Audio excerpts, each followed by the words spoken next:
Thank you for listening to my talk. My name is Lishan Yang. I'm a fifth-year PhD student majoring in computer science from the College of William and Mary. I worked with Dr. Bing Ne, Professor Edward Jock, and Professor Evgenia Smirny. Together, we built something that's really sweet. That's the sugar to speed up GPGPU application resilience estimation with input sizing. GPUs, graphics processing units. They are commonly deployed for supercomputing, like Summit and Selene. NVIDIA last year built Selene for COVID research and next generation AI. And also GPUs are used for deep learning and also in self-driving cars. So GPUs are prone to soft errors. High-energy radioactive particles like cosmic rays can cause bit flips.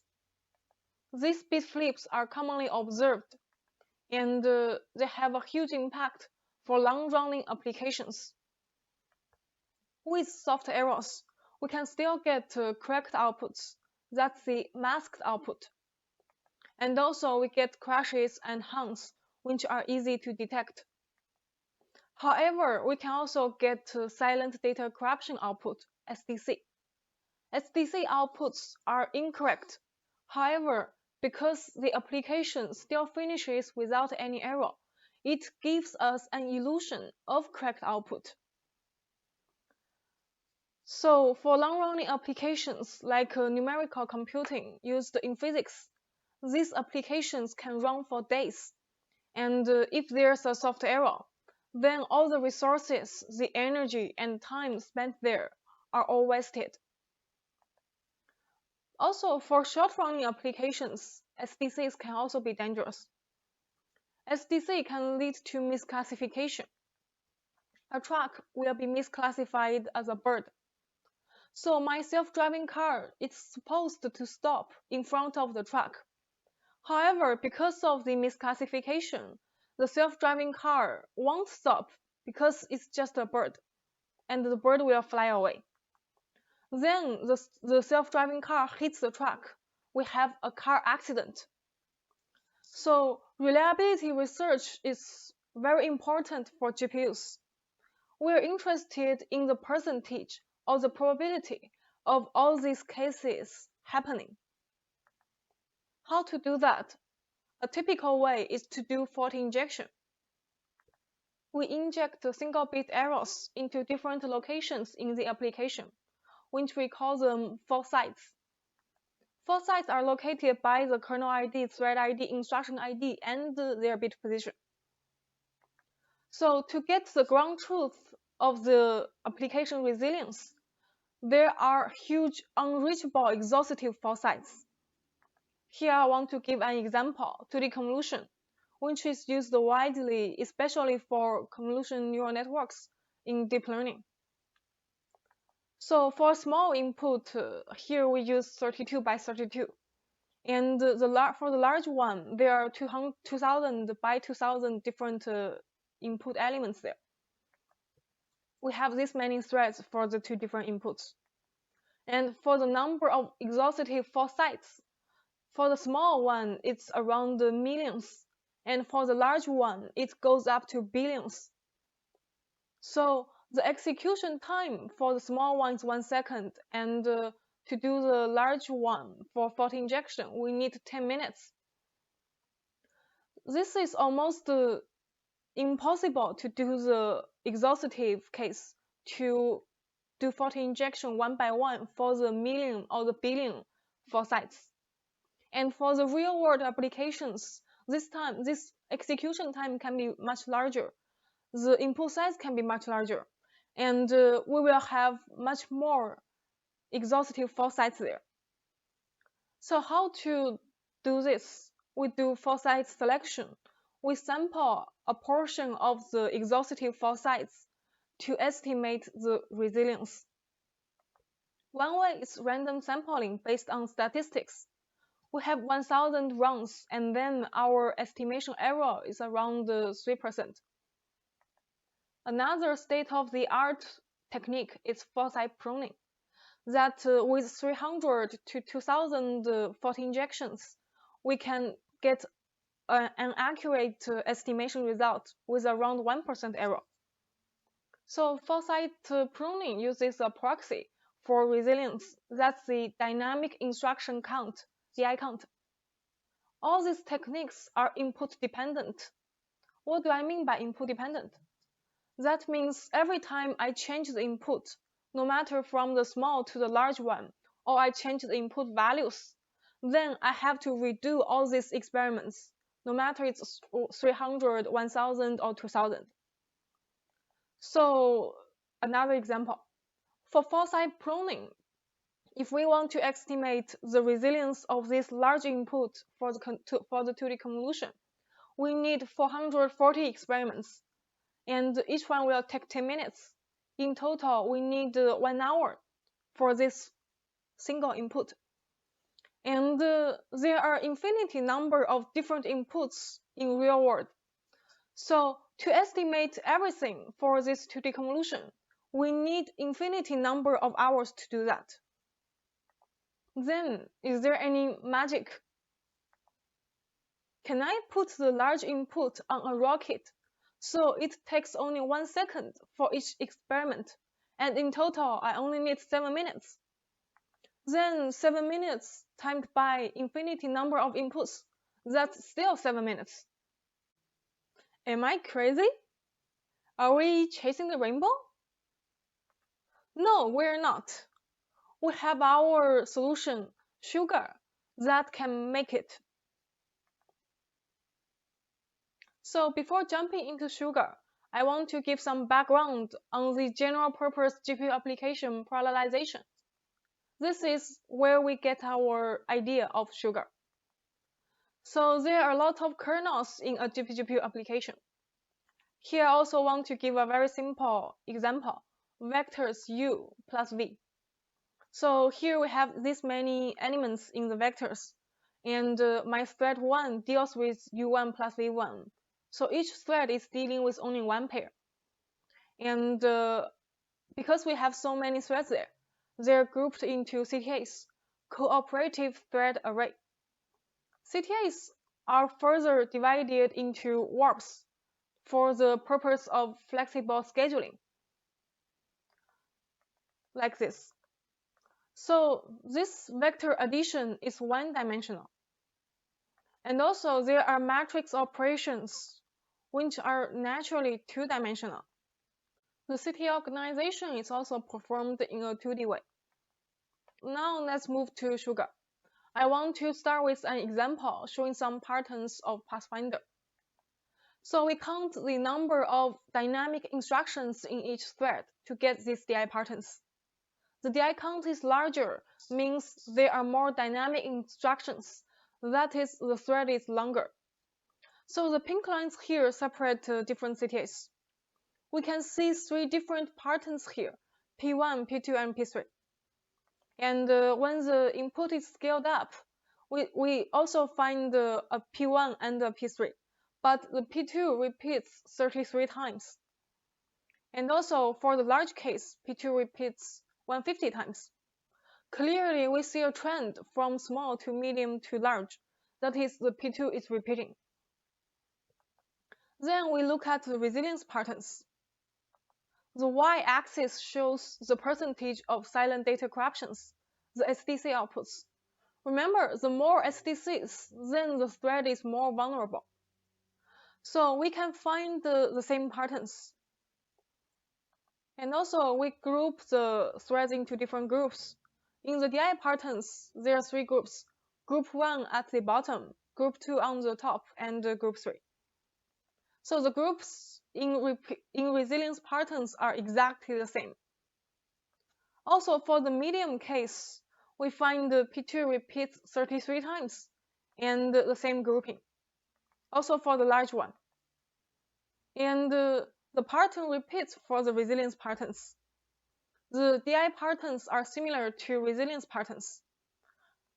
In addition, from the small input, we can infer the resilience to a large input.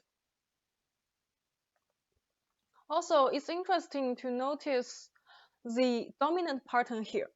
So as the input size getting larger, there will be more P2 patterns, and finally, P2 will determine the resilience of the whole application. But why? Why this magic happens? Then we should ask for the source code. Don't be afraid of the source code, because I will keep it easy. So the first part is calculating the boundary to decide the start and end position of the data chunk. Then we check whether the thread is valid. Only the valid threads perform computation and touch the data. So they will execute more instructions and their DI count will be larger. That's why we see there's a group 2 at the top. So this is why we can infer the DI patterns to the resilience patterns. So in this case, the branch conditions are decided by the CTA and the thread ID, and input does not change branch divergence. We define this as the DI insensitive case. From all this boundary checking, we can get the trend of repeating patterns, so that we can get the resilience from a small input to larger ones. So what if my input changes branch divergence? Here I want to show another example, breadth first search, BFS.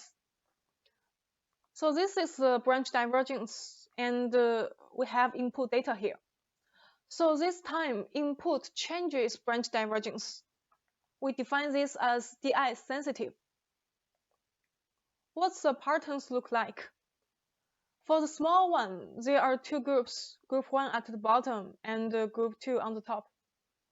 And for the medium input, the group 1 is still there, group 2 also, but the group 2 threads are less. And then again, in the large one, there are two groups, but this time group 1 dominant, it's the dominant group, and we only find a little bit of the group 2. So the DI patterns are still there. And also for resilience patterns, we can find the exact same grouping.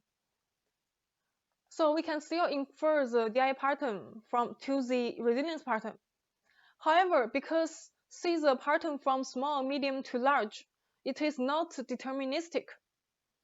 So we need additional DI profiling to infer the resilience from small one to larger inputs.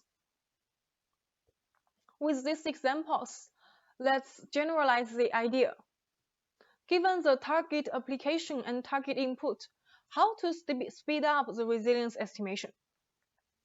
The first step is classify application type and CTA pattern. So if the input does not change branch conditions, then the application is DI insensitive. And for CTAs organized in 1D, we have already seen these patterns. And this is the dominant pattern.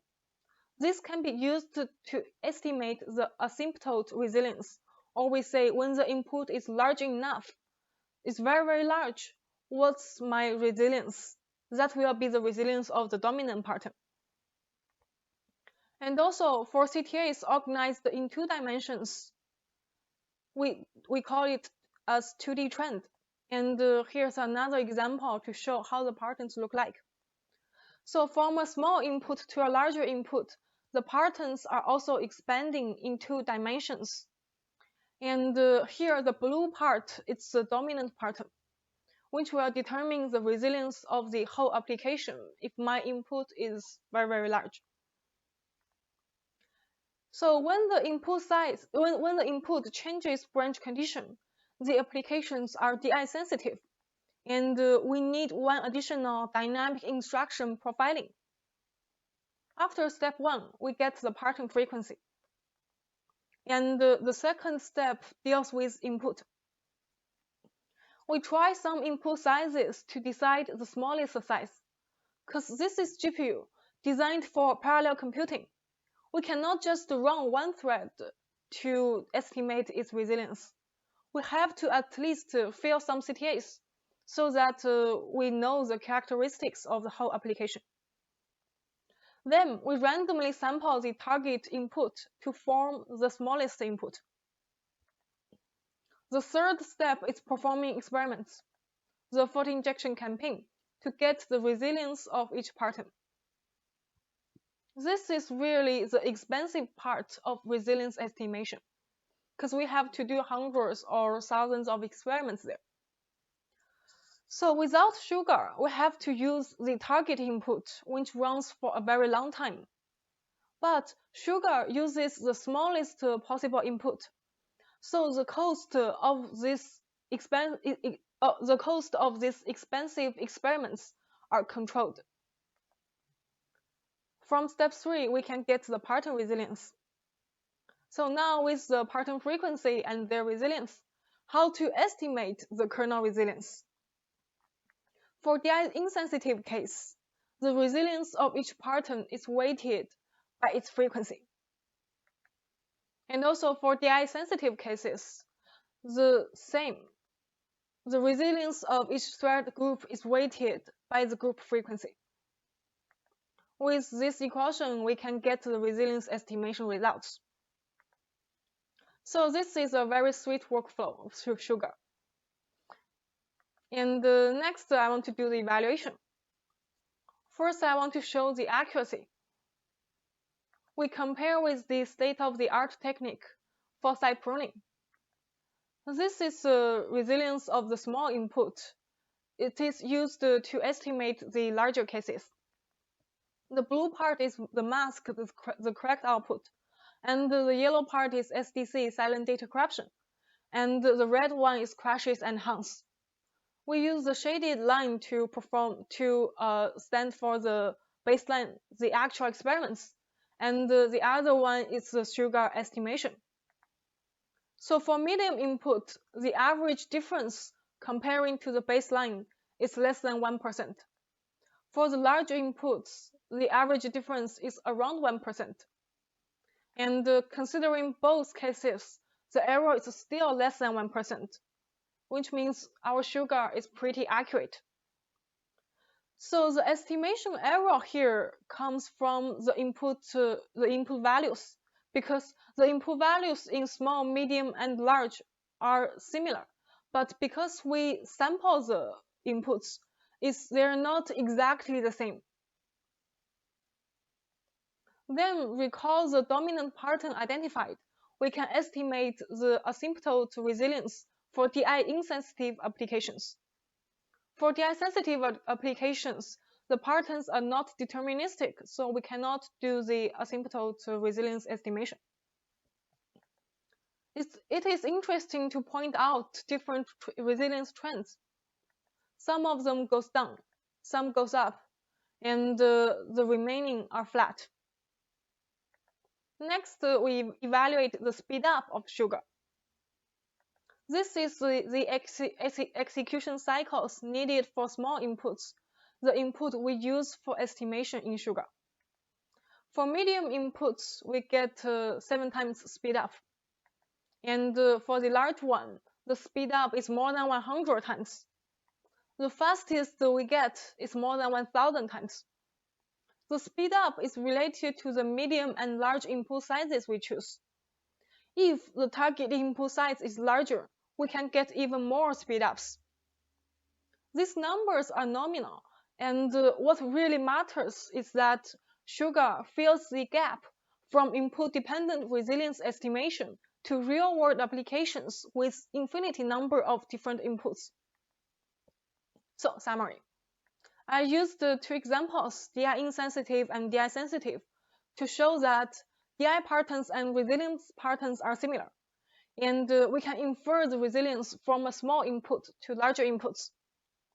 I showed the generalized workflow sugar, and sugar is accurate and fast. So 7 minutes timed by infinity, it's still 7 minutes. This is not magic. We were chasing the rainbow, and now we have the rainbow in our hand. Thank you very much for your time. For more details, please refer to our paper. And I'm happy to take any questions.